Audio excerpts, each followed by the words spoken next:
말씀 앞에서 경외함으로 주께 홀로 섭니다. 생명의 말씀 읽고 순종해 주를 예배합니다. 사랑하는 믿음의 가족 여러분, 오늘은 하나님께서 우리에게 주신 2020년 10월 16일 금요일입니다.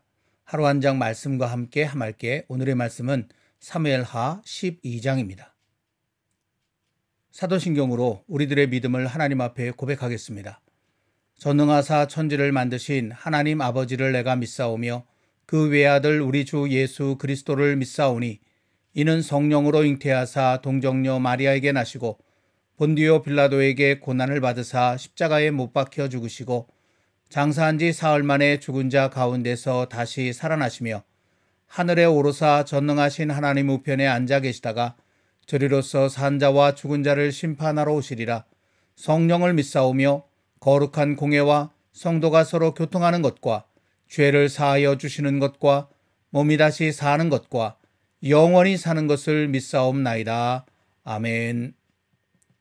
오늘의 말씀 사무엘하 12장 1절부터 31절까지의 말씀을 한 절씩 번갈아 가면서 읽겠습니다.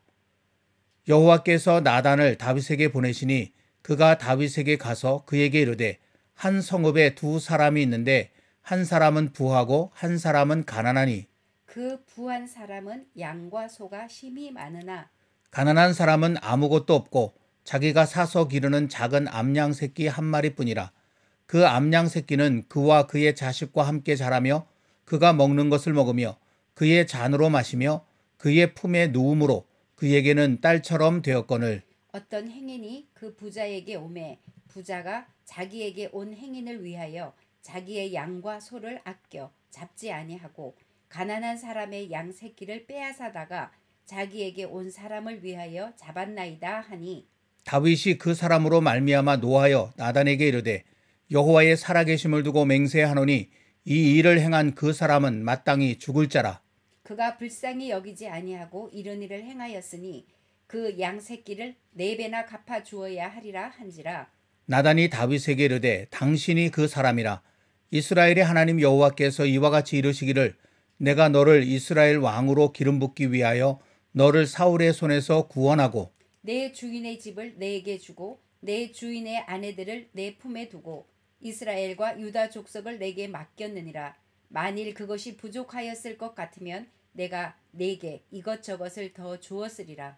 그러한데 어찌하여 내가 여호와의 말씀을 업신여기고 나 보기에 악을 행하였느냐. 내가 칼로 햇사람 우리아를 치되 암몬 자손의 칼로 죽이고 그의 아내를 빼앗아 내 아내로 삼았도다. 이제 내가 나를 업신여기고 햇사람 우리아의 아내를 빼앗아 내 아내로 삼았은즉 칼이 내 집에서 영원토록 떠나지 아니하리라 하셨고 여호와께서 또 이와 같이 이르시기를 보라 내가 너와 내 집에 재앙을 일으키고 내가 내 눈앞에서 내 아내를 빼앗아 내 이웃들에게 주리니 그 사람들이 내 아내들과 더불어 백주에 동침하리라. 너는 은밀히 행하였으나 나는 온 이스라엘 앞에서 백주의 이 일을 행하리라 하셨나이다 하니 다윗이 나단에게 이르되 내가 여호와께 죄를 범하였노라 하매 나단이 다윗에게 말하되 여호와께서도 당신의 죄를 사하셨나니 당신이 죽지 아니하려니와 이 일로 말미암아 여호와의 원수가 크게 비방할 거리를 얻게 하였으니 당신의 낳은 아이가 반드시 죽으리이다 하고 나단이 자기 집으로 돌아가니라. 우리아의 아내가 다윗에게 낳은 아이를 여호와께서 치심에 심히 앓는지라. 다윗이 그 아이를 위하여 하나님께 간구하되 다윗이 금식하고 안에 들어가서 밤새도록 땅에 엎드렸으니 그 집의 늙은 자들이 그 곁에 서서 다윗을 땅에서 일으키려 하되 왕이 듣지 아니하고 그들과 더불어 먹지도 아니하더라. 이래 만에 그 아이가 죽으니라. 그러나 다윗의 신하들이 아이가 죽은 것을 왕에게 아뢰기를 두려워하니 이는 그들이 말하기를 아이가 살았을 때에 우리가 그에게 말하여도 왕이 그 말을 듣지 아니하셨나니 어떻게 그 아이가 죽은 것을 그에게 아뢰 수 있으랴. 왕이 상심하시리로다 함이라. 다윗이 그의 신하들이 서로 수군거리는 것을 보고 그 아이가 죽은 줄을 다윗이 깨닫고 그의 신하들에게 묻되 아이가 죽었느냐 하니 대답하되 죽었나이다 하는지라. 다윗이 땅에서 일어나 몸을 씻고 기름을 바르고 의복을 갈아입고 여호와의 전에 들어가서 경배하고 왕궁으로 돌아와 명령하여 음식을 그 앞에 차리게 하고 먹은지라. 그의 신하들이 그에게 이르되 아이가 살았을 때에는 그를 위하여 금식하고 우시더니 죽은 후에는 일어나서 잡수시니 이 일이 어찌 됨이니까 하니 이르되 아이가 살았을 때에 내가 금식하고 운 것은 혹시 여호와께서 나를 불쌍히 여기사 아이를 살려주실는지 누가 알까 생각함이거니와. 지금은 죽었으니 내가 어찌 금식하랴. 내가 다시 돌아오게 할 수 있느냐. 나는 그에게로 가려니와 그는 내게로 돌아오지 아니하리라 하니라. 다윗이 그의 아내 밧세바를 위로하고 그에게 들어가 그와 동침하였더니 그가 아들을 낳음에 그의 이름을 솔로몬이라 하니라. 여호와께서 그를 사랑하사 선지자 나단을 보내 그의 이름을 여디디아라 하시니 이는 여호와께서 사랑하셨기 때문이더라. 요압이 암몬 자손의 랍바를 쳐서 그 왕성을 점령하매 요압이 전령을 다윗에게 보내 이르되 내가 랍바 곧 물들의 성읍을 쳐서 점령하였으니 이제 왕은 그 백성의 남은 군사를 모아 그 성에 맞서 진치고 이 성읍을 쳐서 점령하소서. 내가 이 성읍을 점령하면 이 성읍이 내 이름으로 일컬음을 받을까 두려워하나이다 하니 다윗이 모든 군사를 모아 랍바로 가서 그곳을 쳐서 점령하고 그 왕의 머리에서 보석 박힌 왕관을 가져오니 그 중량이 금 한 달란트라. 다윗이 자기의 머리에 쓰니라. 다윗이 또 그 성읍에서 노력한 물건을 무수히 내오고 그 안에 있는 백성들을 끌어내어 톱질과 썰애질과 철 도끼질과 벽돌 구이를 그들에게 하게 하니라. 암몬 자손의 모든 성읍을 이같이 하고 다윗과 모든 백성이 예루살렘으로 돌아가니라. 아멘. 온갖 고난과 고통과 고생 속에서도 기어이 여호와 하나님의 뜻을 찾고 그 뜻에 자신의 삶을 맞추며 살아왔던 다윗. 그리하여 다윗은 그에게 심어 놓으셨던 여호와 하나님의 꿈, 곧 그를 온 이스라엘의 왕으로 세우고자 하신 그 꿈이 마침내 이루어진 세 번째 기름 부음의 자리에 설 수 있게 되었습니다. 뿐만 아니라 그렇게 온 이스라엘의 왕이 된 이후에도 다윗은 철저히 여호와 하나님을 자신의 왕으로 모시고 그 말씀에 귀를 기울이며 그 뜻을 따라 다스림을 펼쳐갔습니다. 성경은 그런 다윗의 모습을 그가 어떻게 온 이스라엘과 주변의 여러 민족을 통치했는지를 통해 보여주었습니다. 첫째는 공의와 정의입니다. 여호와 하나님의 말씀을 따라 옳고 그름을 판단하였다는 것입니다. 그리고 둘째는 한 걸음 더 나아가서 도저히 용서할 수 없는 사람, 도무지 사랑할 수 없는 사람에게까지 먼저 은혜를 베풀었다는 것이었습니다. 즉 다윗은 여호와의 말씀대로 그리고 여호와의 사랑으로 하나님께서 그에게 허락하신 온 이스라엘과 주변의 여러 민족들을 다스려 간 것입니다.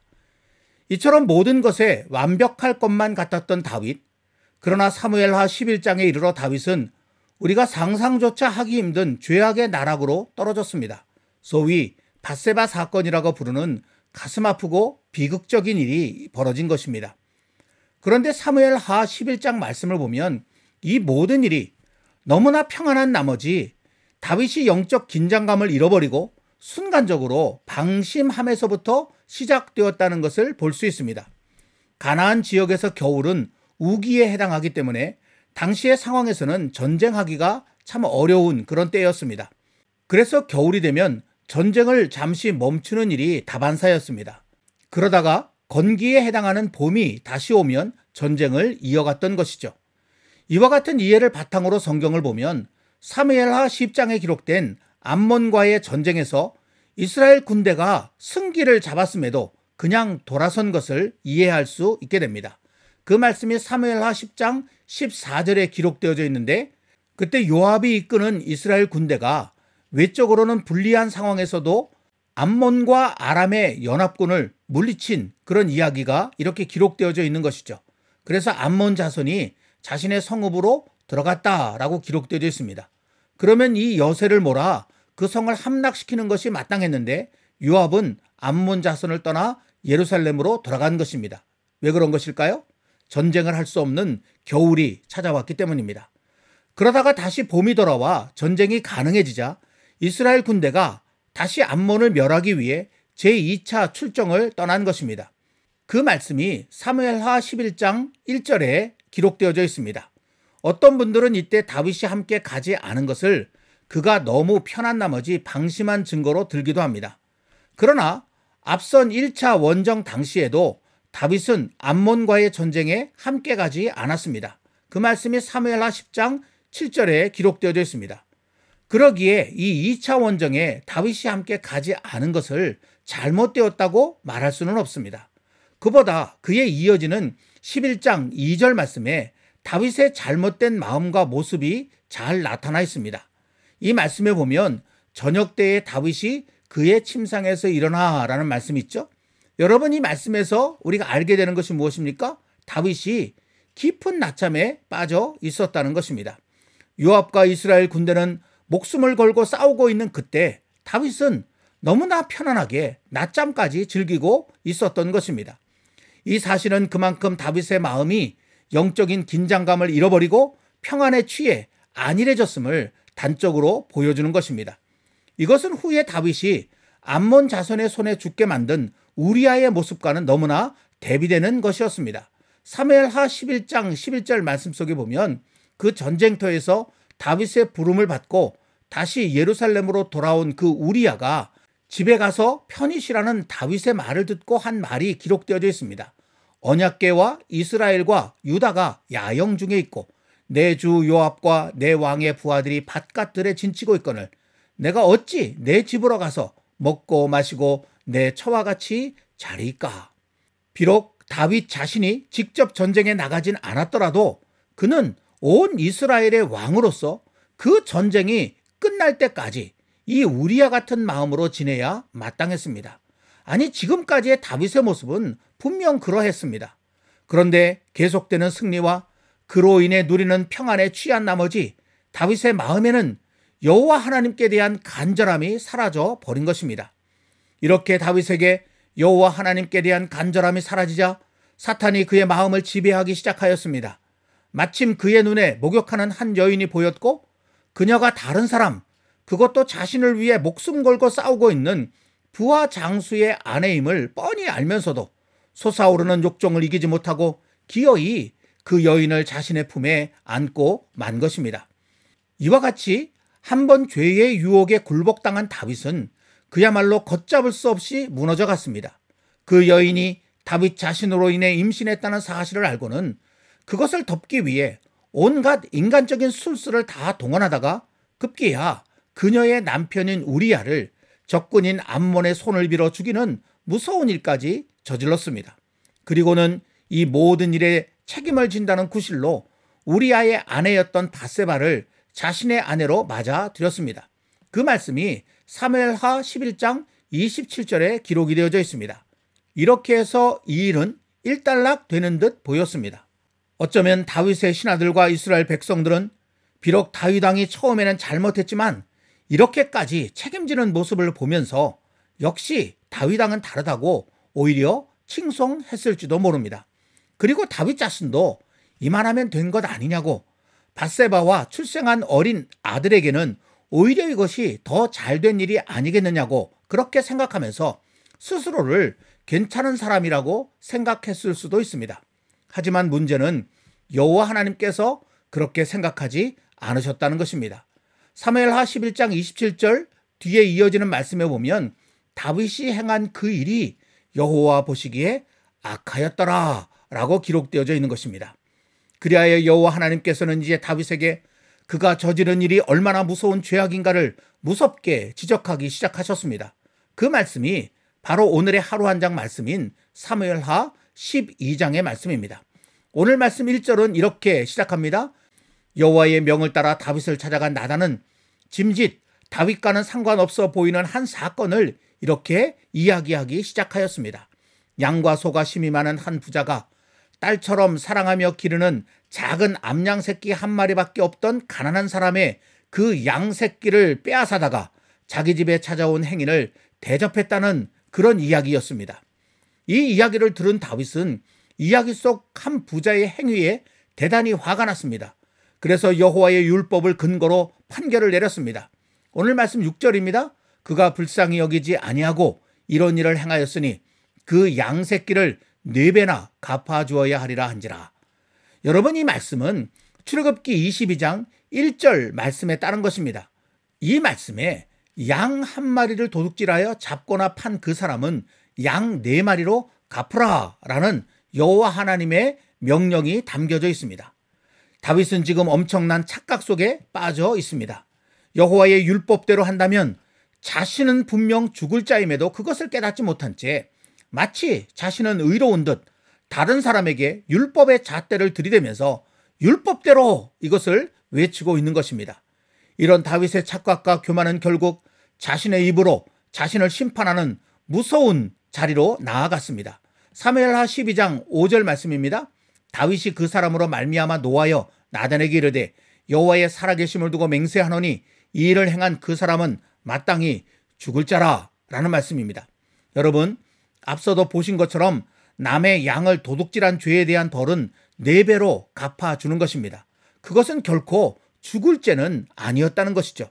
그럼에도 다윗은 그런 사람은 마땅히 죽여야 한다고 지금 핏대를 올리면서 이야기하고 있는 것입니다.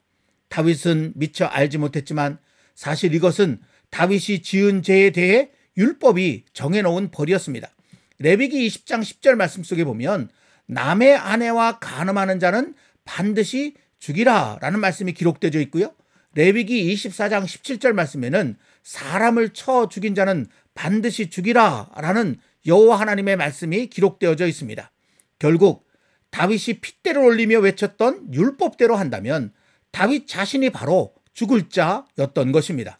그래서 나단 선지자는 다윗의 이 말을 듣자마자 외쳤습니다. 당신이 그 사람이라.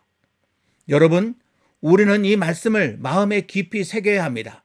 다른 사람을 손가락질하기 전에, 다른 사람을 정죄하기 전에, 다른 사람에게 하나님의 율법을 들이재기 전에 내가 그 사람은 아닌가 깊이 생각해 보아야 한다는 것입니다.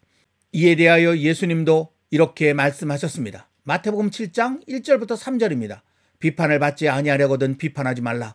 너희가 비판하는 그 비판으로 너희가 비판을 받을 것이요 너희가 헤아리는 그 헤아림으로 너희가 헤아림을 받을 것이니라. 어찌하여 형제의 눈 속에 있는 티는 보고 내 눈 속에 있는 들보는 깨닫지 못하느냐. 아멘. 나단 선지자는 계속해서 다윗에게 여호와의 말씀을 전했습니다. 그 말씀을 통해 여호와께서는 지금 다윗이 누리고 있는 왕의 자리도 그가 가지고 있는 모든 것들도 다 여호와께서 주신 것이고 그것이 부족하면 얼마든지 더 주실 수 있는데 왜 자기 욕심대로 하필 여호와께서 금하신 것을 가지려고 했느냐고 안타깝게 말씀하셨습니다. 저는 이 부분의 말씀을 보면서 이는 마치 여호와 안에서 모든 것을 누리면서도 자신들의 탐욕을 이기지 못하고 기어이 여호와께서 금하신 그 한 가지마저 차지하려고 손을 댔던 에덴 동산의 아담과 하와와 같다는 생각이 들었습니다. 여러분, 이렇게 여호와의 말씀을 업신여긴 것은 결국 여호와를 업신여긴 무서운 죄악입니다. 그러기에 그런 사람은 여호와 하나님과 함께 기쁨과 평안을 누리는 에덴 동산에서 살 수 없습니다. 아담과 하와가 그랬고 오늘 말씀 속 다윗도 마찬가지입니다. 오늘 말씀 9절부터 17절까지 말씀 속에 보면 하나님께서 나단을 통해 다윗에게 내가 여호와의 말씀을 업신여기고 또 나를 업신여겼으므로 칼이 내 집에서 영원토록 떠나지 아니하리라 라고 하신 말씀이 기록되어 있습니다. 다시 말하면 다윗의 삶에 이제 평안이 사라지게 될 것이다 라고 하는 그런 말씀입니다. 하나님과 함께 사는 그 에덴의 기쁨과 그 에덴의 평강이 다윗의 삶 속에서 사라질 것이다 라는 그런 말씀을 하신 것이죠. 나단 선지자가 전해준 여호와의 이 무서운 말씀을 들은 다윗은 그제야 정신이 들었습니다. 그리고는 여호와 앞에 엎드려 자신의 죄를 고백하였습니다. 13절 말씀입니다. 내가 여호와께 죄를 범하였노라. 오늘 말씀에는 이렇게 간단히 나타나 있지만 시편 51편을 보면 이때 다윗이 얼마나 가슴을 치고 눈물을 흘리며 철저히 여호와 하나님 앞에서 회개하였는지 잘 나타나 있는 것을 보게 됩니다. 시편 51편은 그 앞에 설명해 보면 다윗이 밧세바와 동침한 후 선지자 나단이 그에게 왔을 때 드린 기도라고 하는 설명이 분명히 붙어져 있는 것을 보게 되죠. 오늘은 시간 관계상 이 시편 말씀을 다 읽을 수는 없지만 여러분 개인적으로 꼭 이 말씀을 읽어보시기를 간절히 부탁을 드립니다.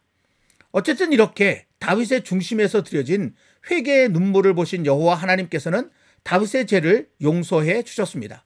그 말씀이 오늘 13절, 14절에 기록되어져 있습니다. 그런데 이 말씀에 보면 이상한 점을 발견하게 됩니다. 죄를 용서하셨다고 하시면서 그래서 네가 죽지 않을 것이다 라고 다윗에게 말씀하신 그 하나님께서 다윗이 낳은 아이가 반드시 죽을 것이라고 이어서 말씀하셨기 때문입니다. 이것은 우리 생각에 뭔가 앞뒤가 맞지 않는 것처럼 보입니다. 그러나 여기에는 아주 중요한 영적 진리가 담겨 있습니다. 그것은 죄를 용서받는다라고 하는 것은 그냥 죄가 없어진다는 말이 아니라 누군가 대신 내 죄의 벌을 받음으로써 비로소 나의 죄는 용서된다라는 그런 의미가 여기에 담겨져 있다는 것이죠. 오늘의 말씀의 표현대로 한다면 다윗이 낳은 아이가 죽음으로 다윗의 죄는 용서받게 되었고 그래서 다윗은 죽지 않게 되었다라는 것입니다. 특별히 이 말씀에 보면 여호와의 원수가 크게 비방할 거리를 얻었다라는 그런 말이 나옵니다. 여러분, 여호와의 원수가 누구입니까? 바로 사탄입니다. 그 사탄은 우리의 죄를 끈질기게 물고 늘어지면서 그 벌을 기어이 받아내려고 하는 존재입니다. 이는 사도 바울이 기록한 고린도전서 15장을 통해서도 발견할 수 있습니다. 고린도전서 15장 55절과 56절입니다. 사망아, 너의 승리가 어디 있느냐? 사망아, 내가 쏘는 것이 어디 있느냐? 사망이 쏘는 것은 죄요, 죄의 권능은 율법이라. 아멘. 여기서 사망이라고 표현된 이 표현은 바로 사탄을 상징하는 그런 표현이거든요. 그런데 그 사탄이 쏘는 것이 죄다라는 말씀이 기록되어져 있습니다. 사탄은 우리가 죄의 벌을 받을 때까지, 다시 말하면 우리가 그 죄로 인해 죽을 때까지 끈질기게 우리를 괴롭힙니다. 그러나 누군가 우리의 죄를 대신 지고 죽는 순간 사탄은 더 이상 우리를 괴롭힐 수 없습니다. 드디어 죄가 씻음받게 되기 때문입니다. 그러니까 오늘 다윗의 이야기 속의 사실은 여호와의 말씀을 업신여기는 우리, 여호와를 업신여기는 우리, 그래서 여호와 하나님과 함께 살 수 없는 우리를 그럼에도 용서하셔서 함께 살아가시려고 당신의 독생하신 아들 예수 그리스도를 십자가에 대신 죽게 하신 여호와 하나님의 크고도 놀라운 사랑이 담겨 있는 것입니다. 예수님께서 다윗의 후손으로 이 땅에 오신 것도 그 때문입니다. 사랑하는 믿음의 가족 여러분, 그토록 위대한 믿음의 삶을 살았던 다윗도 이렇게 한순간 죄의 유혹 앞에 무너질진데 이 세상 그 누가 죄에서 자유로울 수 있을까요?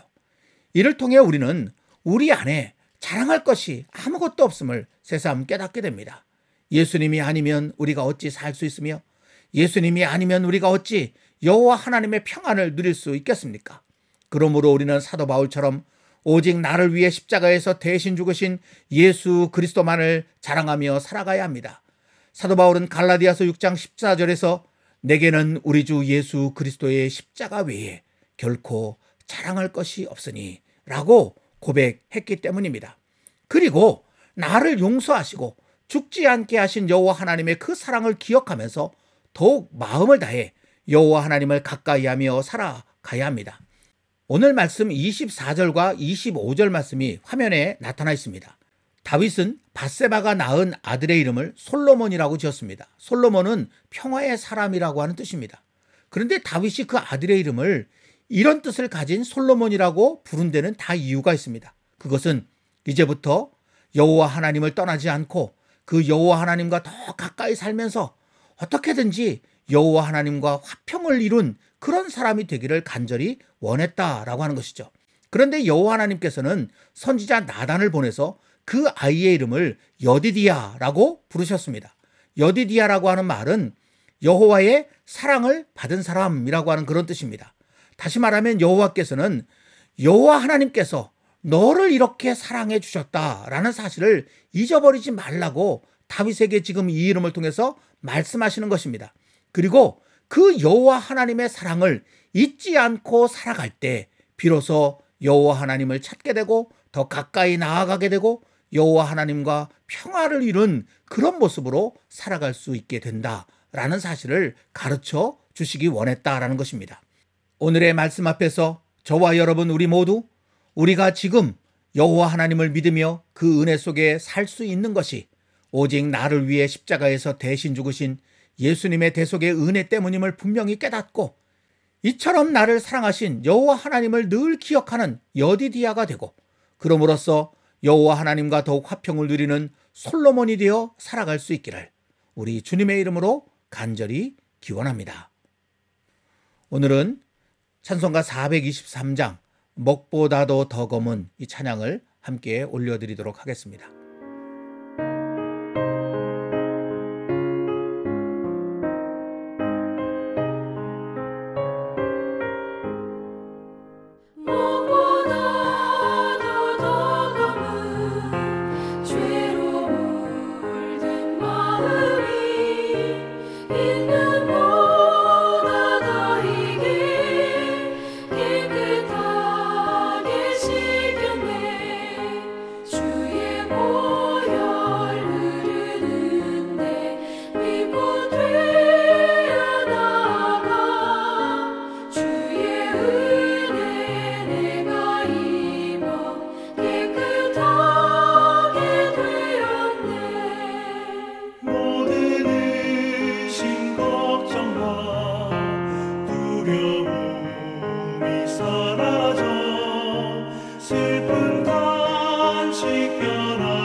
기도하겠습니다.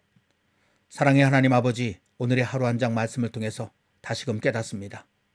우리에게는 아무것도 자랑할 것이 없음을, 우리가 지금 하나님을 믿고 사는 것도 또 하나님 안에서 날마다 평안을 누리며 주님이 주시는 기쁨을 맛보며 사는 것도 우리 때문이 아니라 오직 우리를 사랑하신 여호와 하나님 때문이라는 것을 새삼 깨닫게 됩니다. 그 사랑 잊지 않고 살아갈 때 아버지, 우리의 마음속에는 끊임없이 여호와 하나님을 향한 마음이 일어나게 될 것이며 여호와 하나님을 더 가까이 하고자 하는 열망이 솟구치게 될 것이며 그로 인해서 마침내 여호와 하나님과 화평한 자리에까지 나아갈 수 있게 된다는 것 다시금 깨닫게 됩니다. 여호와 하나님의 사랑을 잊지 않는 여디디아가 되고 그로 인하여 마침내 여호와 하나님과 더 가까워지는 여호와 하나님과 깊은 평화를 이루며 살아가는 솔로몬이 되어 살아가는 우리 모두 되게 해 주시옵소서. 예수님의 이름으로 간절히 기도하옵나이다. 아멘. 오늘도 이어지는 찬양과 함께 좀 더 깊은 기도로 하나님 앞에 나아가시기를 바랍니다. 감사합니다.